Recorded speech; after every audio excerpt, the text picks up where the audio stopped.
Hi, in this video, let me show you how you can use your iPad to screen mirror or to extend the screen of your MacBook Neo. So let's get started right away. So the first thing you need to know is that both devices needs to be connected on the same Apple ID, on the same Apple account. You cannot simply take the iPad of your friend that is connected on his account and use it as an external display for your MacBook Neo. You're not obligated to use a USB cable. The only benefit of a USB cable is, well, first of all, the iPad will be able to use the battery of your MacBook Neo to charge, so it will sit beside it, but it will not lose any charge because your MacBook Neo will keep it at the same level as it is currently. And the second thing that the USB cable can help is the fact that the connection will be more stable in case you have a Wi-Fi network that is not very strong. Because another thing that is important is that both also needs to be connected to the same Wi-Fi network.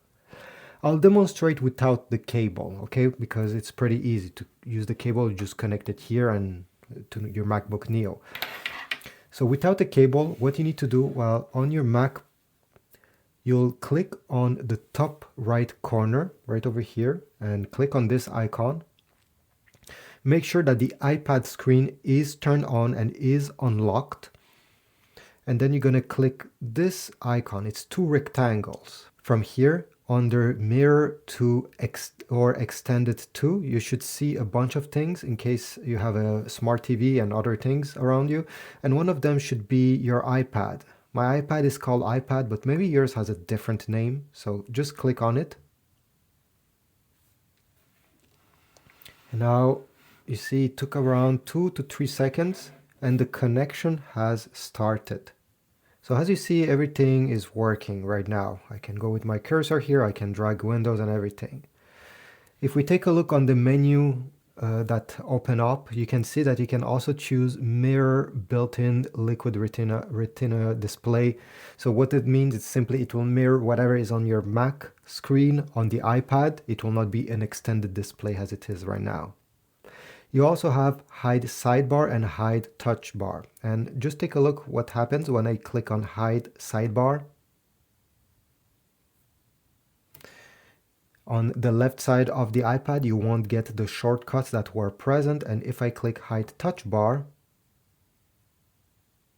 you'll be able to use the full display screen of your iPad. And most people, this is what they will want, the maximum space available on their iPad.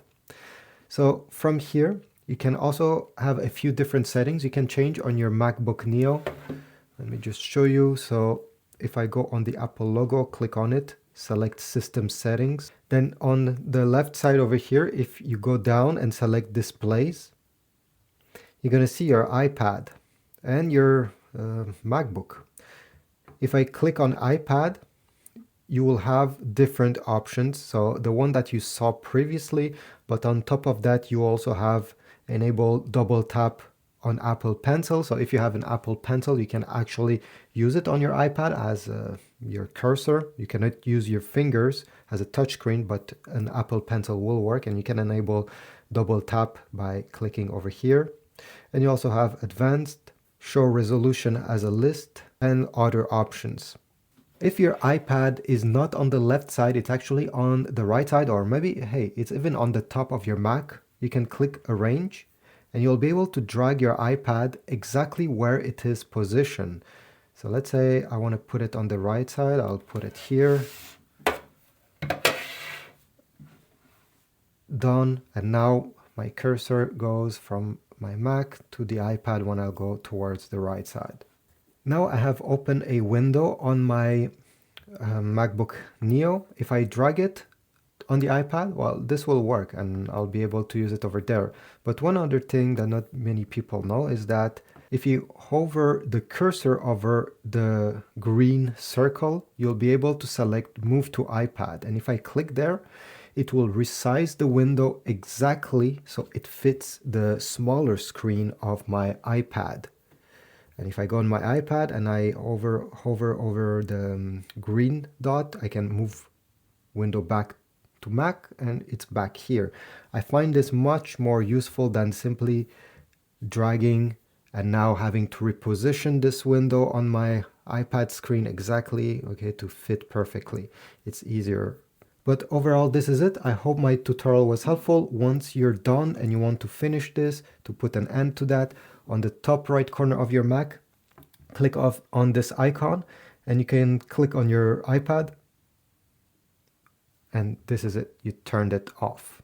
Thanks for watching. Please leave a comment down below. Tell me if you liked my video or if I can improve it. Check my Amazon links if you want to get accessories compatible with your MacBook Neo that I recommend. Like, subscribe, and I'll see you in the next video.